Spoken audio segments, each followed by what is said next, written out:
Hi, today I'd like to talk about two very, very famous authors. One of them is James Patterson, who has written, among other things, the Alex Cross series, and John Grisham, who has written a number of novels as well. These men work well. I can't tell you a lot about the scope of what they write, as far as like different genres and things like that. I've only read one John Grisham novel. It was called The Reckoning, and although Ken Follett described John Grisham the best thriller writer alive, I didn't consider this to be a thriller. It's a drama, and it bears no resemblance to a thriller in my mind. Although it is really, really interesting. I have read at least, I would say, half a dozen James Patterson novels, including Crisscross, which has Alex Cross in it, and and then I also read The Midwife Murders by James Patterson and Richard DeLallo, and the star of the book is a lady by the name of Lucy Ruin. I think I said that correctly. Sorry. She's a midwife, not a detective or anything like that. And the book is from the perspective of a woman, but it's written by two men. Now, they did consult, let's see, who was it? At the end of the book, it mentions that they consulted somebody, or a couple of somebodies. Let's see if I can find that page again. Oh, man.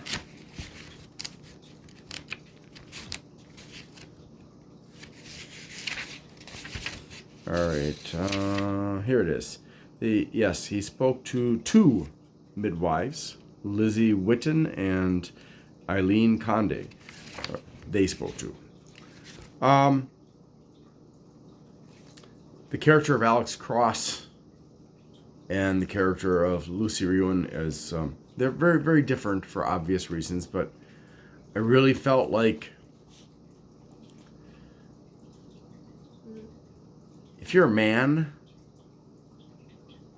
I really question when you choose to write from the perspective of a woman, unless you're in very, very close consultation with a woman or women to get their opinions as you're going through the story. And that can be challenging because then you have to adapt the story to what these women are suggesting. And every woman is going to have a different opinion, as every man will have a different opinion.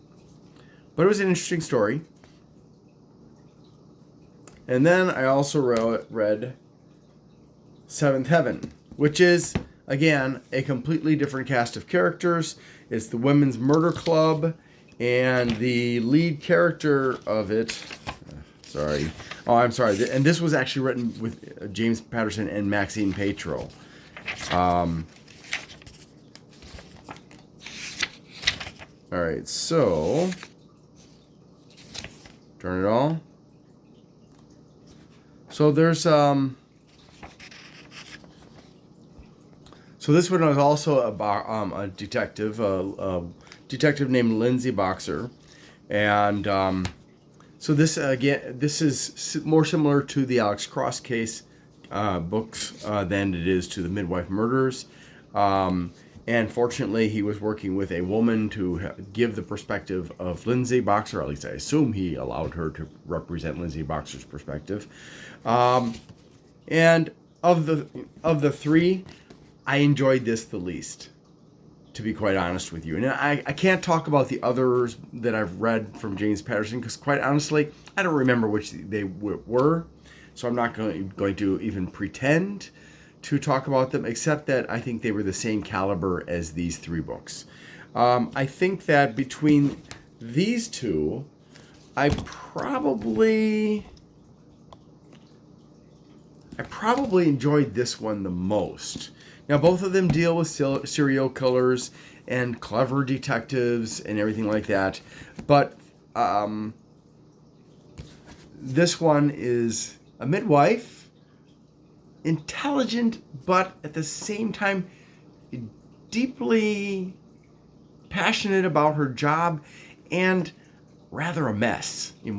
She's, yeah, and they, it took a really long time for me to be able to appreciate the character being represented, because a lot of it you see her thoughts and her emotions whirling through her head, and yet despite all that she's able to move forward. And once I realized, hey, they're trying to represent a woman who has gone through a lot, I was able to appreciate that, because I've gone through a lot. I struggled with mental health, and I worked my way through it and stuff.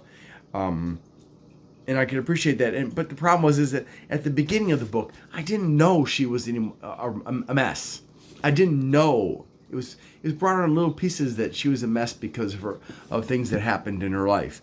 And so for a while, it was very irritating to read it. And I thought, well, how presumptuous of two men to write the perspective of a woman. And I still kind of feel that way. But at the end, I thought, well, I think, honestly, as somebody who has suffered from social anxiety, depression, and general anxiety, among other things, I felt that they did a good job of representing some of her mental health issues. But on the other hand, I felt like it was not really plausible to me with what I knew about her character to that she, through a combination of deductions and carelessness and headstrongness, was able to wrap up a mystery. Now, again, when I say carelessness and headstrongness, she actually was, oh wait, I can't, no spoilers. But the point is that she had hunches that she followed that were right. And it was just, but at the same time, I knew from an early point in the book who was behind it. And it was painfully obvious. And I found that to be a weakness of the book. Because if the detectives had been paying attention to what she was telling them, and other people, it would have been obvious to them as well who was behind the kidnappings of the babies. But I had to sit, and it became obvious with me, I think, with the very first kidnapping, where she was up close and personal involved in it. I may be mistaken, it may have been the second one, but it became obvious very early on to me. And there was nothing about it that was not obvious for the reader.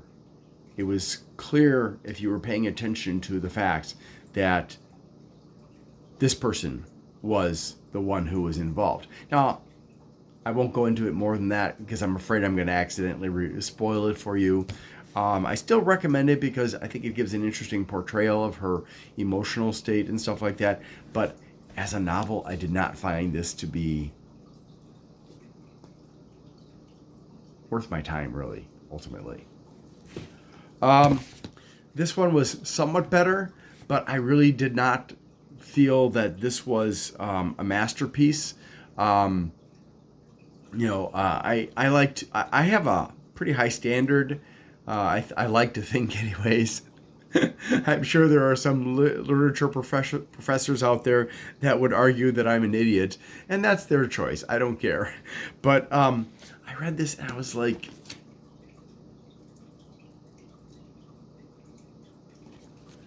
here is another character. And I felt like in other books that I've read with Alex Cross, because my daughter just loves Alex Cross books, that he was different. It was almost as if he was a different character than in previous books. And I don't know the timeline. I don't know enough about the life, I guess you could say, of Alex Cross and his family. I just felt like he was underserved in this book for being as brilliant as the series has made him out to be. And thus, I felt it frustrating at times that certain things would happen the way they happened. But at the same time, I think, when we look at classic stories like Agnes, like the Hercule Poirot, Agatha Christie's near perfect detective, who rarely slipped up. Obviously, extremely intelligent, very, very methodical, or Sherlock Holmes, who very rarely slipped up. And I think that James Patterson went for somebody who was more human, more relatable, although still just as admirable. Well, except for in the last novel with Hercule. But I just kind of felt like, gosh. And he did this one differently than the Midwife Murders. In the Midwife Murders, it was easy to figure out who was involved, at least to a degree. But in this one, no. I mean, there was not enough information. And so, as the reader, when you read a good mystery novel, you're always trying to guess till the last page. And don't be lazy and skip to the last page to find out, because that spoils the fun of working up to it. But I felt something was off with this. And it wasn't the fact that his son was so gullible. 13-year-olds, totally believable. Sorry, he wasn't 13. He was younger than that. But anyways, the fact that his son was so gullible was totally believable. Also that he was so smart. I've got a really smart 13-year-old and a scary smart sometimes. So I can totally relate to the fact that Alex's son was super smart. I just didn't feel that and sometimes he was actually reckless. And this was long before there was anything personal I felt about the case that he was working on to justify his recklessness. But it's an interesting story. And again, I felt that this one was the best of the three. I'd never heard of Lindsay Boxer before. And in some ways, I didn't feel that this was his best work, but I did enjoy it. I found it interesting. I kind of wish they had given some more time to the killers to help represent them more. But I think honestly, that's a dark road to go down. Because in order to write about the psychology and the emotions or lack of emotions, all depending, of a killer, you really have to talk to those people or research very thoroughly what they have written themselves and learn how manipulative they can be, how controlled some of them can be, how emotional some of them can be, and that serial killers are not all of one type. And psychopaths are not all of one type. There are several different types of psychopaths, from those who are the stereotypical movie psychopaths who have very little self-control and very spontaneous in their killings, and they're not serial killers. They just see an opportunity and they take it, even if there's some risk, but as long as the risk isn't large. And then on the other hand, there are these cold, calculating psychopaths who are long-range thinkers and very charming and stuff like that. And there's a whole range of it. So in order to actually have delved more into Hawk and Pidge in this book, I think that perhaps that would have been a very challenging thing to do, having done some research into psychopathy myself and having observed the writings of one particular psychopath. it can be disturbing. Um, even for those who are not actively killing people, um, and then you never know if you're being manipulated. See, that's the problem when you're talking to a lot of the psychopaths. They tend to be dishonest, not necessarily all of them, but there's a certain degree of expectation of dishonesty and manipulation that you should expect. And you will, if you're careful, you'll probably notice if you're smart enough and careful enough. Um, and even if they're, it's hard. I'm going to stop right there. Okay, so the one thing that I found disingenuous is at the top of this book. It says the world's #1 best-selling writer. Now, I guess in that statement they're trying to suggest not that the author is the best author, because they didn't say the world's best author. They said the world's #1 best-selling author. I don't know the statistics, or writer, I should say. I don't know the statistics about James Patterson's sales versus other writers' sales. But I'd like to remind you that just because a car is extremely popular or sold, one of the top selling cars in a state or a country, does not mean it's the best car. It may be the best selling car, but that is more an indication of price than an indication of, say, quality or safety or gas mileage, or repair problems. And in the same vein, looking at this claim of #1 best-selling writer, if it is indeed true, that just means he sells more novels than anybody else, which probably is not true, but I don't know. I'm not even going to bother to look it up. What I can say is that he's not a great author.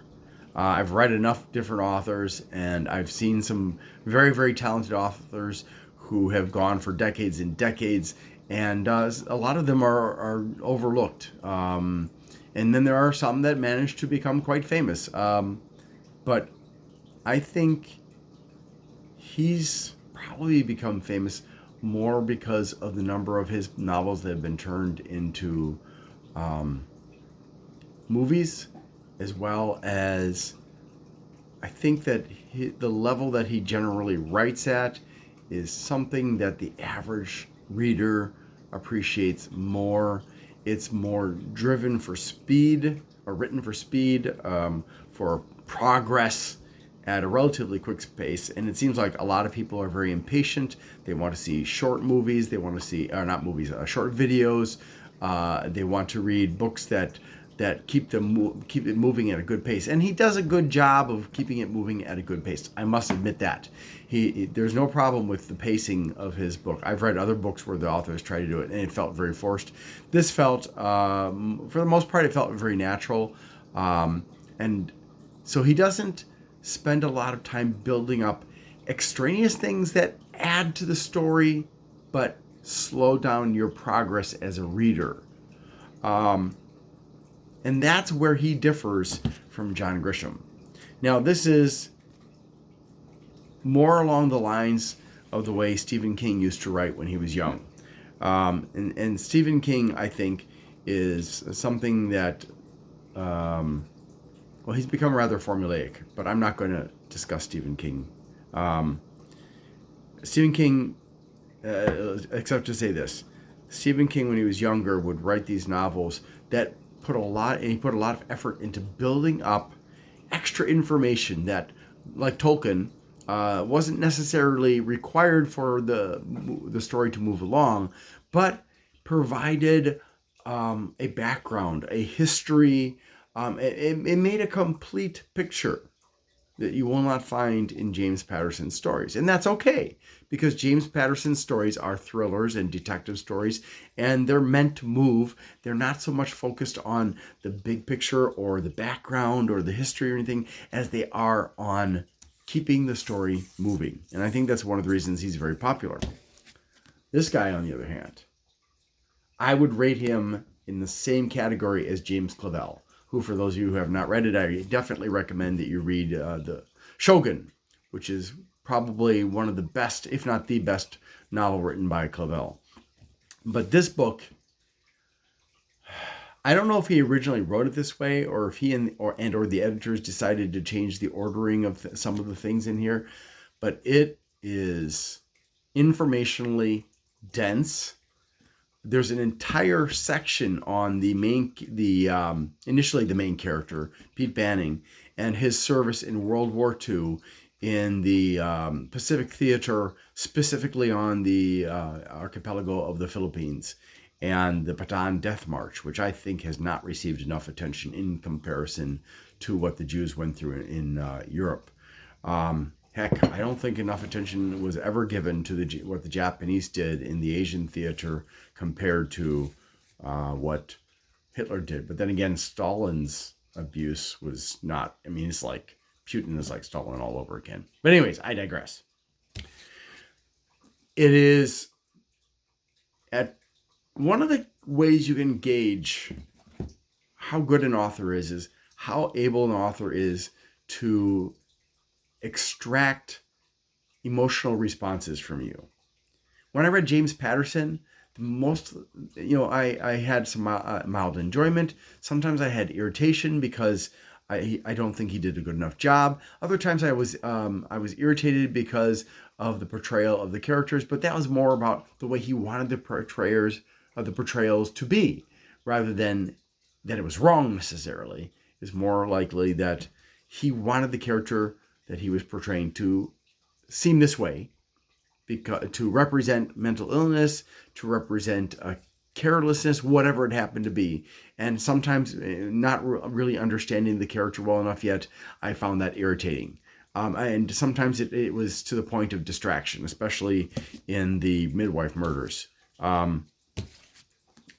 This one, with Pete Banning, he goes through the Bataan Death March. He manages to miraculously escape and go on to fight in the forests against the Japanese, along with other soldiers and Filipinos. And it was clear from reading this section of the book that it was extremely well researched. He read several novels about the Bataan Death March, about that period in World War II in the Pacific. It was clear that he'd done his research, and it was hard to read sometimes. Sometimes I wanted to cry because of the horrible experiences that that American and Filipino soldiers went through. It also, I was angry at MacArthur because he was such a jackass. I mean, it was like J. Edgar Hoover all over again. Another publicity-seeking, attention-grabbing, honor-grabbing politician. I'll call him a politician because he screwed up big time in the Philippines. He never should have been brought out of retirement. They should have put somebody competent in the Philippines, because he, from what little I can see in this book, he's the reason the Japanese had such an easy time in the Philippines. Until, of course, it all broke down, and that was at least in part due to the guerrilla actions of those who had escaped or had avoided capture. Now, I don't know the whole history of that. If you have any thoughts on that, please let me know if you have a more accurate understanding or a more complete understanding, because my understanding of Bataan Death March is very, very minimal. I've only ever heard about it once or twice in my life, and I've never seen much information about it. I don't remember seeing movies about the Bataan Death March for certain. And because so much that has been said about World War II was almost entirely focused on either action in the Pacific Ocean or action in Europe, and a little bit in Africa. So if you have in-depth knowledge of the Bataan Death March and the actions of the guerrillas and MacArthur and stuff like that, Please feel free to let my audience know. I'd love to have your thoughts. Just be polite. Anyways, so this book is, I guess you could say, roughly broken down into three categories or three sections.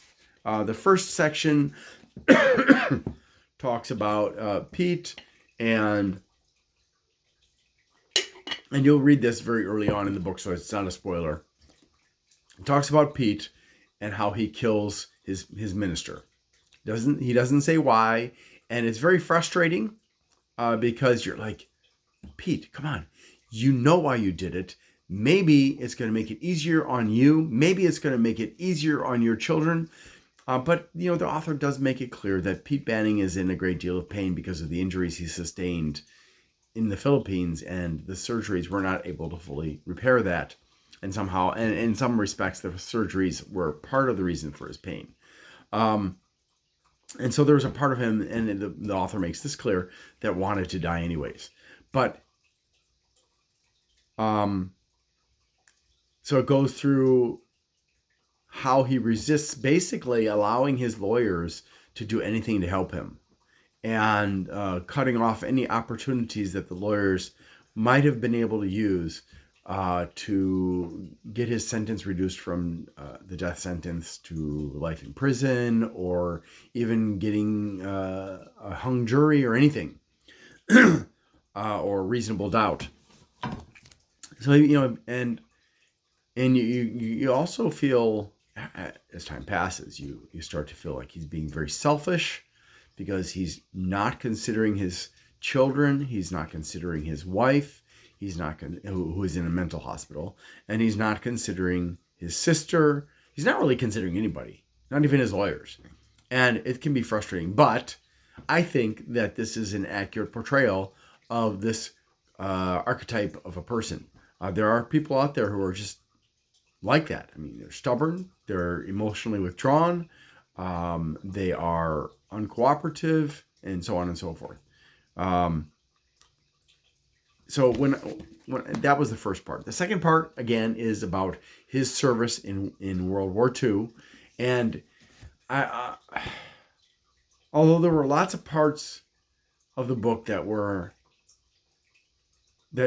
evoke emotions, I would say that second section about World War II is the hardest to read, because he doesn't pull his punches that much when he describes what happened. And obviously this is third hand, because he's getting it from other authors who got it from people who went through it, or maybe even from other people who, it's been passed on, right? But it was really hard, and it angered me. But on the other hand, I was like, you know what? I would like to see more movies about the Bataan Death March. But at the same time, I don't want... So what the Jews do with the Holocaust, and please don't misunderstand, I'm not slamming the Jews or anything like that.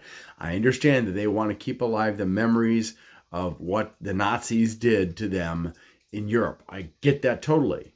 I just feel like there should have been more attention given to what the Japanese did in the Pacific, because it's very indicative of the type of culture that Japan had at the time. The fact that the Emperor Hirohito had refused to sign the Geneva Convention, that when Hirohito and his generals wanted something done, they abused the people below them, who abused the people at the bottom, and those people abused the American soldiers and the Filipino soldiers, and it was very, very brutal. And also the civilians. They had absolutely no regard for human decency. I mean, not all of the soldiers, but there was a lot of bad things going on in Indonesia. I heard stories when I lived there. In Korea, I heard stories from Koreans. In China, in the Philippines, basically in that whole entire area of the war, the Japanese committed massive numbers of atrocities that in some ways exceeded those of the Germans, but in a kind of like a different category. And I really don't even know if there were war crimes against the Japanese, war crime trials, that is, against the Japanese. Because I've only heard about the Nuremberg trials for the Germans, for the Nazis and stuff, and so I don't even know.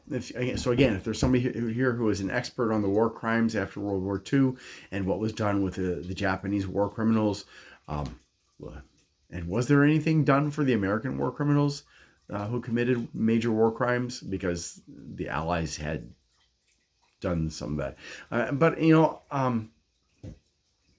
I think one of the very, very important parts of the second section of this book, for many people like me who are unaware of the Bataan Death March and have only a passing to no knowledge of what the Japanese were doing in Asia to civilians and soldiers alike, I think it's important to understand this, because other authors have portrayed Hiroshima and Nagasaki as unconscionable and completely unacceptable and not valid actions taken.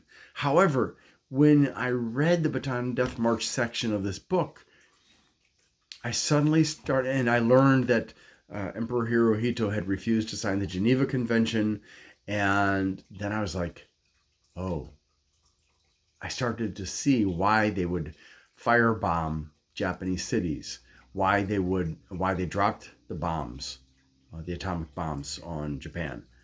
It made sense to me. Not that I liked it. Don't misunderstand. I did not, and I certainly did not like the way America treated Asians during World War II, because they didn't just persecute Japanese here during World War II. They persecuted anybody who looked Asian because they couldn't distinguish, and they didn't try very hard. So it was eye-opening to me and helped me to realize that the treatment of Japan was largely due to Emperor Hirohito and also the soldiers of the Japanese Empire and their treatment of soldiers and civilians, at least in my mind. Okay. So the last section of the book is you're wondering through this whole book, why in the heck did Pete shoot Dexter Bell, the pastor of their church? And very early on, you come to suspect that Dexter and Pete's wife Liza had an affair while Pete was off at war. Now you have to understand, Pete was missing and presumed dead in the Philippines. So for her, she thought, oh, I don't have a husband anymore, and hey, I'm a healthy young woman, and I want to have sex. But it was never stated. Pete would not admit anything to anybody. So you get to the third section of the book, which is about the consequences of the murder. Not for Pete, because Pete, gets his just desserts, but for everybody in his family and his farm hands and stuff like that. And it's painful. And you are torn between sympathy for these kids and the sister, and a little bit for the wife, but not so much, because something went down. But you sympathize with them because the wife of Dexter Bell and this greedy lawyer that she ends up marrying later in the story are going to get everything that Pete's family had, well, except for the sister. And you're just like, ugh. And so you're on the one hand, you're like, well, they've been rich for a long time. They're one of the richest families in that community, and she did lose her husband, and at that time, women were pretty much raised in a way that made them helpless, and maybe she deserves it. So it raises doubts in your head, both one way or the other, and I'll let you decide how you feel about it. But it also shows the legal maneuvering of lawyers and how the legal system really is, to a large degree, through cronyism and wealth, rigged against people. Especially, I would say, against poor people, but also it has to do with other factors. At least in this book, there are other factors that are not necessarily as relevant now as they were then. So and you're always wondering, when is the truth going to come out? And it's so frustrating, but you keep on holding out hope that eventually, because you know somebody knows, and it's not just the dead man and his insane wife. There's at least one other person who knows the truth, and there is. And if you read to the end, you will find out the truth. And this ending was like reading Shogun, because it introduces twists to the plot that you're like, holy crap. Just like with Shogun. The Shogun. It just, you think you've figured it out. You haven't. Not exactly, anyways. And this just, and so you gain, and then I personally, I was frustrated at the end. Why? Because the kids, they know the secret. Potentially they could have done something with that secret, but then they didn't. And I think in the end that it was good that they didn't, because that would have taken them down a darker road than they were already on. But they don't opt for revenge against the wife of Dexter Bell, because she didn't deserve it anyways. Maybe that she married did, but there was no point in it. And I'm glad that they decided not to be petty after the pettiness of their parents, and the mistakes their parents made. I mean, the whole idea of the children shall pay for the sins of their parents is just absolute rubbish. But this is a story where the sins of the parents are visited upon the children in a major way. And ultimately, this is a story of morality, a story of the consequences of telling the truth, hiding the truth, lying about the truth, the consequences of various other things as well. And I don't want to say too much because I don't want to give it away, but it teaches a lot of lessons if you're paying attention, and it teaches you that sometimes good people suffer because of the decisions of others. A lot of the time, honestly. But, so if you ask me, would I rather read John Grisham or James Patterson? If I was just looking for a fast-paced pulp fiction novel, I would pick up a James Patterson. But at this point, I'm all read out. I can't really justify reading more. Just like I stopped reading Stephen King when he became too formulaic. Him, I'd read again. But if you're somebody who doesn't have patience for details in history and the whole picture being painted for you, and you just want to imagine it all, fill in all the blanks that there are, and try to guess at things that you don't have enough information for, James Patterson is good for that. But I'll stick to John Grisham, and I'll say that John Grisham may not be the best writer in the world, but he's definitely high up on my list. Thanks so much for watching, and I hope you have a great day.